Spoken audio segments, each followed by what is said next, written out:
Diamond સાથે સંકળાયેલા તમામ રત્ન કલાકાર મિત્રો, ડાયમંડની અંદર ઘણા બધા પ્રશ્ન આવતા હોય છે અને ઘણી બધી વાર તેજી મંદી આવું ઘણા વર્ષથી હમણાં તો જોવા મળી રહ્યું છે। અને તો એક કવિતા સાંભળીએ।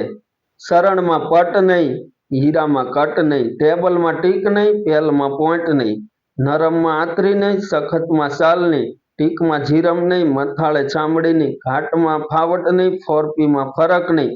હીરામાં વજન નહીં, વેપારીનો માલ નહીં, તેજીમાં તાન નહીં, મંદીમાં માન નહીં, કાછાનો માલ નહીં, તૈયારનો ભાવ નહીં, દલાલનો દાબ નહીં, વેપારીઓનો ભાવ નહીં, તૈયાર વેચાય નહીં, કાચું લેવાય નહીં, ઝીંબામાં વાઇટ નહીં, ઓસ્ટ્રેલિયનમાં હાલે નહીં ને ફારસીમાં ફાવે નહીં, ચાઇનાની સાલમાં, રિયલના માનમાં, હીરામાં રસ નહીં, બીજામાં કસ નહીં, વરાછાથી દુબઈની બસ નહીં।